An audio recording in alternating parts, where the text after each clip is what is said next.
welcome to Vinyl Mango, the series where I like to say we take a fresh look at album art. Today's review, we are going to be looking at No Doubt's early work in the Beacon Street collection. No Doubt's brand of alt-rock was a refreshing surprise in contrast to the dark grunge music dominating the music scene of the early 1990s. A total tonal shift, No Doubt had influences of ska and reggae, and was generally more upbeat, but still possessed an attitude of being different. The album is a bit of a departure from the band's earlier sound, it being the last project Gwen's brother Eric Stefani appeared on. The band eschewed the new wave and synth sounds that appeared on their first record to embrace the raw attitude of punk. So let's delve into the music, shall we?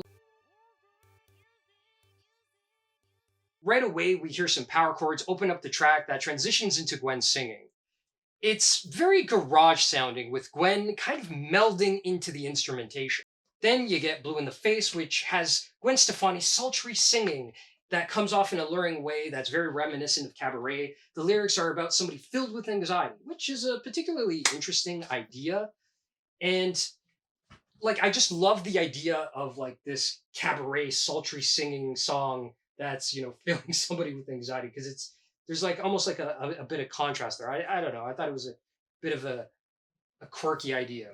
The next song, Total Hate 95, is a mixture of ska and punk, making it ska punk, I guess. The punk riff here really plays cool, but then it becomes a straightforward reggae song at the end, in my opinion. Oddly enough, this song reminded me of the Red Hot Chili Peppers' Mother's Milk-infused, funk-infused punk.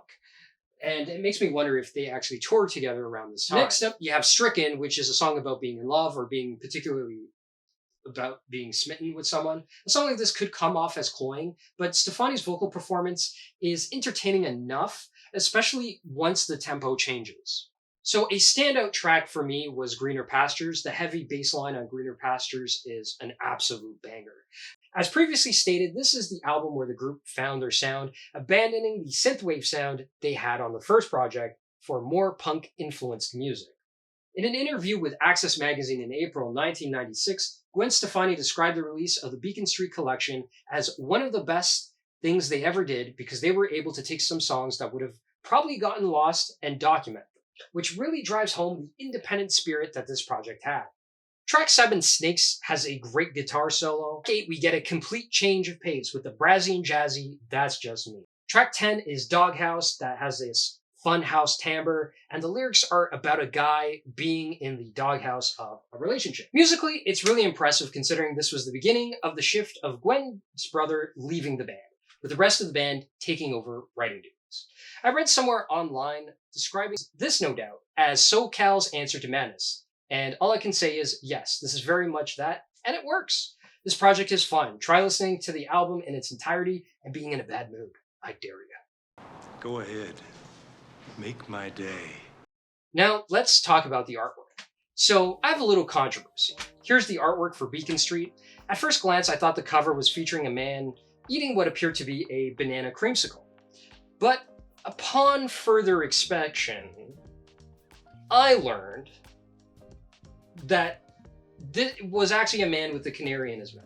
Now, interestingly, a bird of the mouth is a symbol in dream analysis to mean independence, which is very fitting for this record as they were about to be dropped by their label, with Gwen Stefani's brother Eric Stefani essentially leaving the group, though he did write several of the songs here.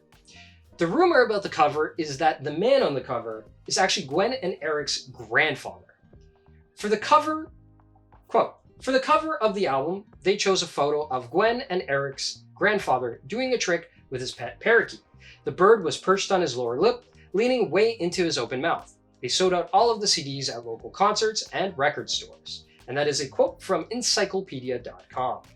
The liner notes explain the recording process, done in a period of 2 years, in 3 recording sections, and pictured is a collage presumably from touring that was created by Gwen, which is fitting given the pastiche nature of the music.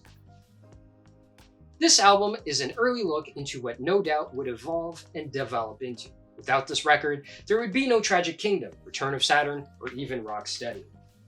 This record breathed new life into the band after their debut was considered a commercial failure and they were at risk of being dropped by their label. The fiercely independent sound cemented No Doubt's willingness to experiment. For this reason, I think this record is pivotal for fans to understand who No Doubt really is.